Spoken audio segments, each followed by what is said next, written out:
The image you hold of yourself, your name, your past experiences, your job, your current emotional state, that's not the totality of your being.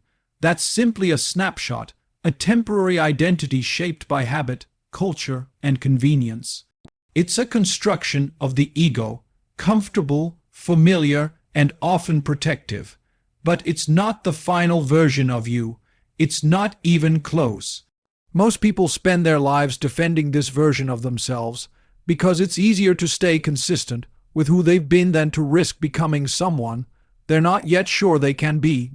But within you, hidden behind all the rationalizations, insecurities, distractions, and fears, there is another version of you, the person you could be if you confronted the truth.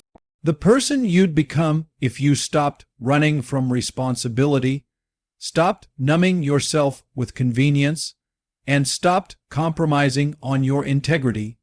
That version of you is stronger, more courageous, more capable of sacrifice, and more grounded in meaning than the one that merely reacts to circumstances.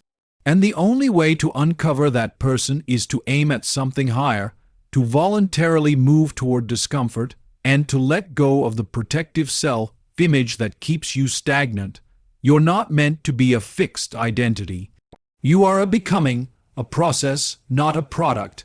Every moment of honesty, every confrontation with fear, every decision to take responsibility rather than blame someone else is a brick laid in the foundation of who you could become. But you won't see that potential unless you start to act like it's real. The tragedy is that most people never do. They settle for the safety of the known self and never realize that their limitations are self-imposed, that their beliefs about themselves were inherited, not chosen, and that their potential remains dormant not because it isn't there, but because it was never pursued with any seriousness. Would you like me to expand the other key points in the same style? Absolutely. Here's the expanded version of key point 2 with a deep, philosophical tone in the style of Jordan Peterson, and without an ending sentence. Comfort is the most dangerous addiction, far more subtle than alcohol or drugs. Comfort masquerades as peace. It looks harmless. It feels like rest. It tells you you've earned a break, that you deserve to slow down, to indulge, to hide, to numb. But behind that soft voice is a trap, a slow, creeping erosion of your resilience, your edge, your hunger. Unlike addiction to substances, comfort doesn't announce itself with chaos. It doesn't wreck your life overnight. It doesn't draw public attention. It seduces quietly in small, daily decisions, the snooze button, the skipped workout, the conversation avoided, the challenge postponed, the risk not taken. It wraps itself in reasonable justifications, and that's what makes it so insidious. The addiction to comfort doesn't just keep you where you are. It slowly pulls you backward. You don't notice the change at first. You tell yourself you're just taking a breather, just enjoying life. But day by day, your tolerance grows.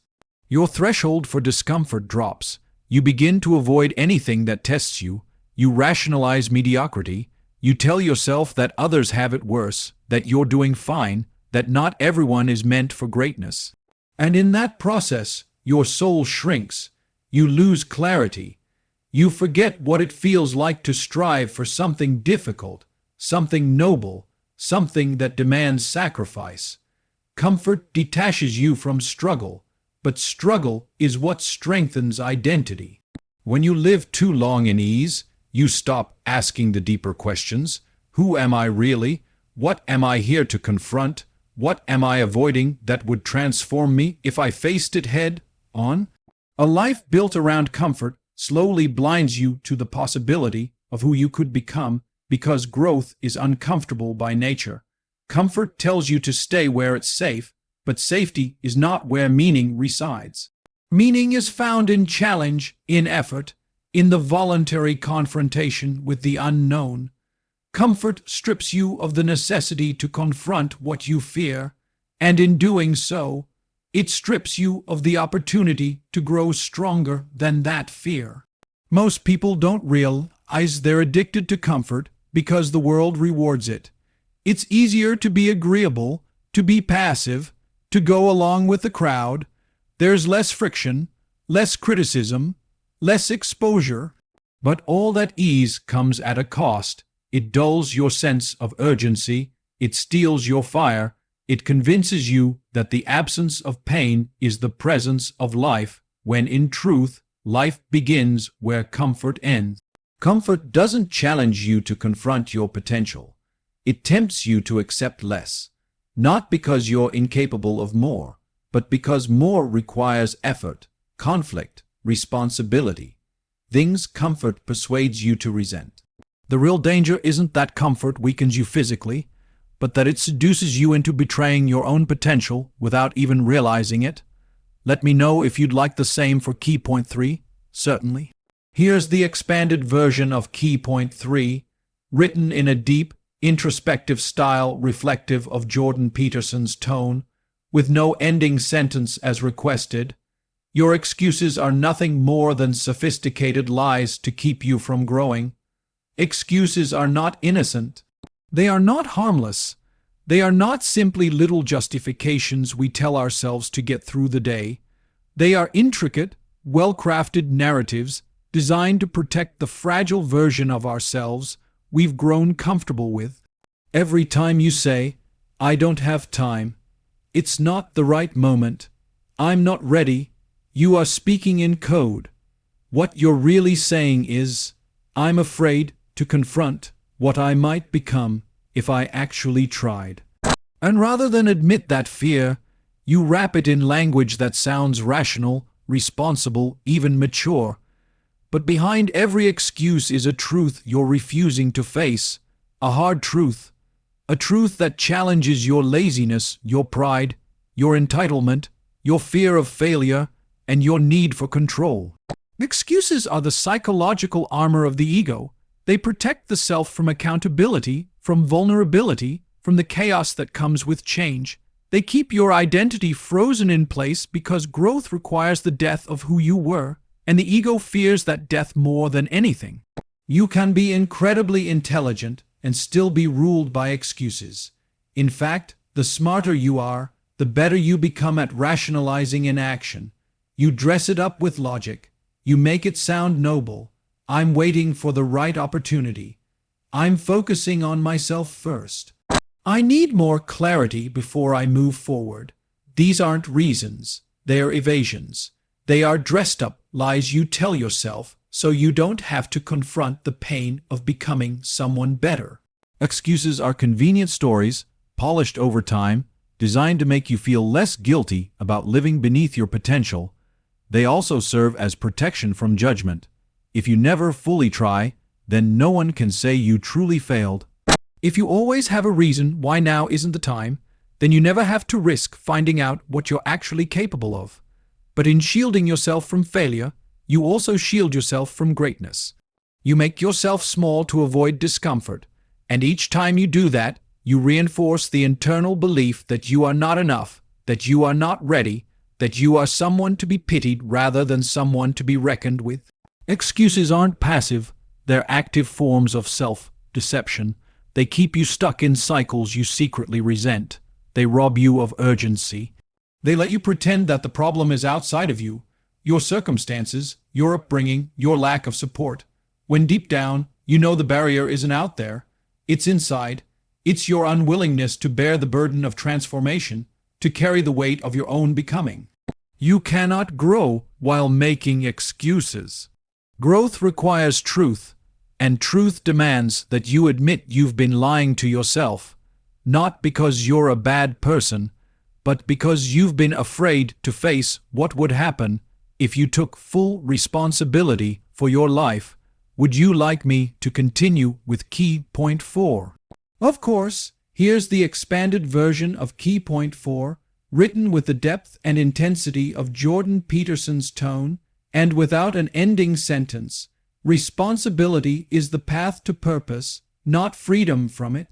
We're sold the idea that purpose is something you find, like a hidden object waiting at the end of some personal quest. But the truth is far more uncomfortable.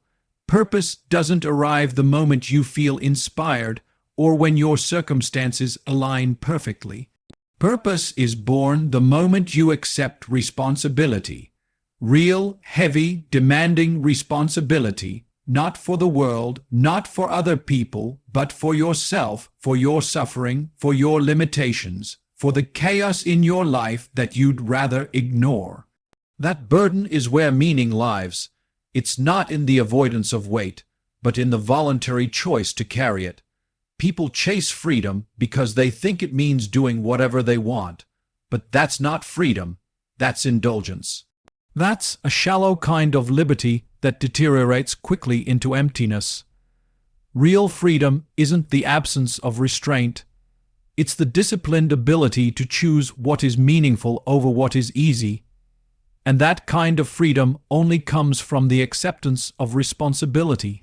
The moment you say, "This is mine to fix, this is mine to carry, this is mine to face," you begin to generate a sense of purpose that no external success, no praise, no amount of comfort could ever match. Responsibility grounds you. It forces you to rise above self-pity, to confront your weaknesses, to make peace with your past, and to orient your future towards something worth suffering for.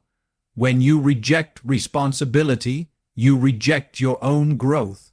You remain trapped in a juvenile fantasy that life should be easy, that people should understand you without effort, that success should come without sacrifice. That's not how it works. That's not how anything meaningful is built. Purpose isn't found in the pursuit of pleasure. It's uncovered in the quiet, brutal, consistent decision to take ownership over the things most people would rather run from. And the strange, paradoxical thing is that the more responsibility you accept, not just personally, but morally, spiritually, existentially, the more your life begins to feel ordered. The chaos doesn't disappear, but it begins to make sense. Your suffering doesn't vanish, but it becomes bearable because it is now in service of something greater than yourself.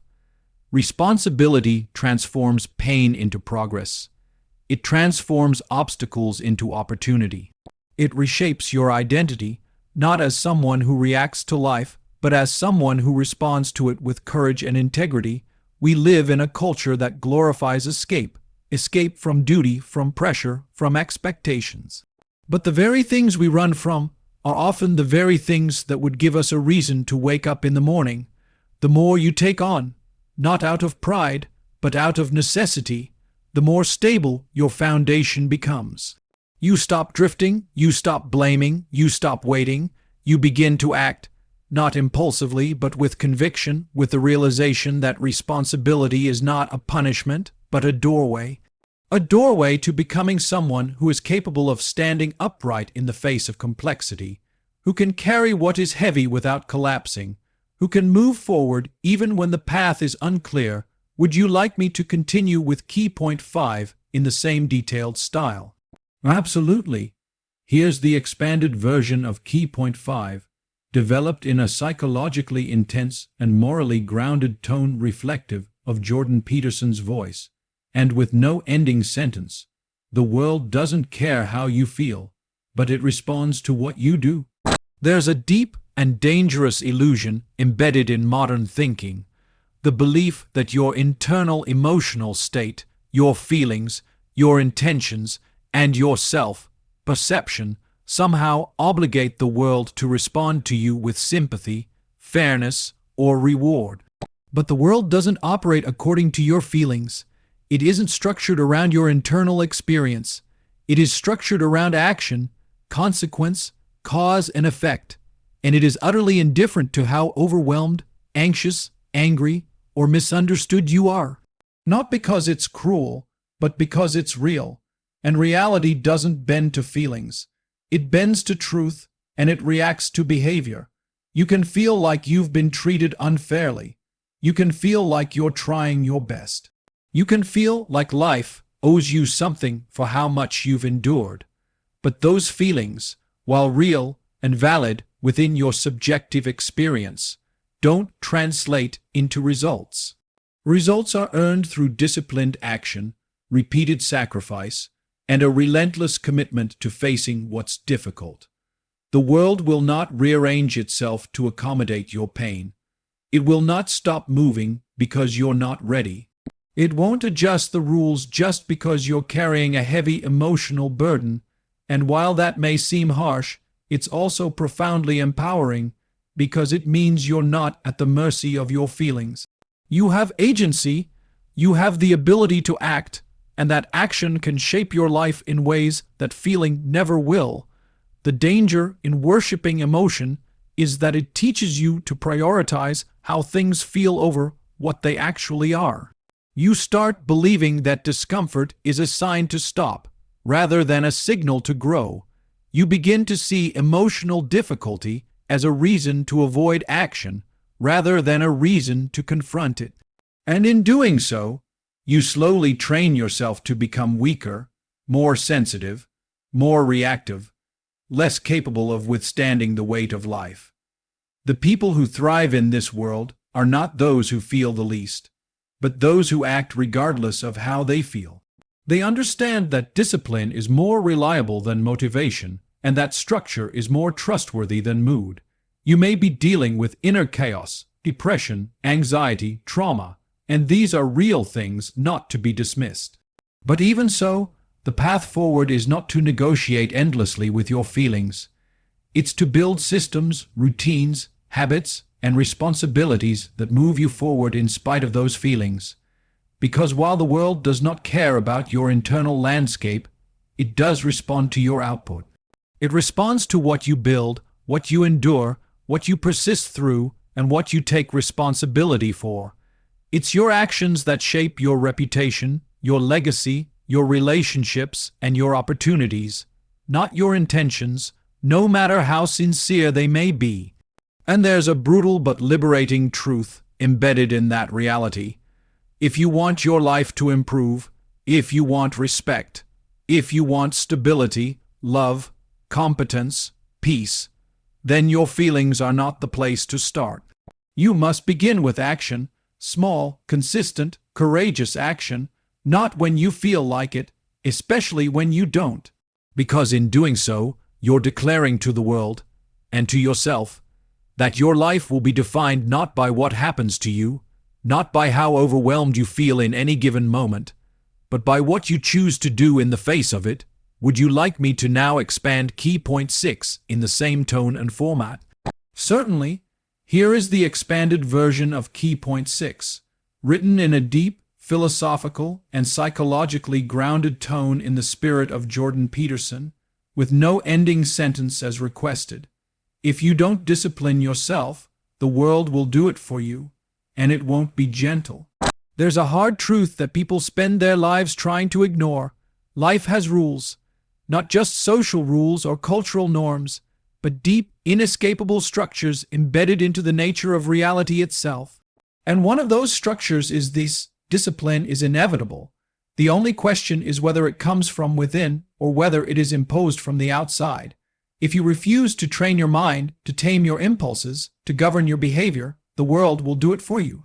But where self-discipline brings growth, direction, and dignity, external discipline brings shame, regret, and suffering. Discipline is not oppression, it is preparation. It is the daily act of confronting chaos before it overthrows you. It is sacrifice in the present to build strength for the future. It's saying no to what is easy now so you can say yes to what matters later. But when you reject this kind of structure, when you choose pleasure over principle, distraction over focus, laziness over effort, you are not escaping discipline, you are only postponing it. And what awaits you is not a gentler version of reality, but a harder one. The world does not wait patiently while you fall apart. It disciplines through consequence, through failure, through embarrassment, through loss. And when it comes without mercy. People believe they are free when they avoid structure. They believe that letting go of rules, schedules, commitments, and responsibility is some form of liberation. But that's not freedom. it's decay. It's a slow descent into chaos, because without self-imposed order, the natural disorder of life floods in. If you don't learn to regulate your thoughts, you become a prisoner of your emotions. If you don't control your habits, they begin to control you, and the longer you delay discipline, the more brutal the correction becomes. Eventually, the job you lose, the relationships that fall apart, the body that deteriorates, the respect that vanishes, these things begin to teach you the lessons you refuse to teach yourself. Discipline is painful, yes, but it is pain with a purpose.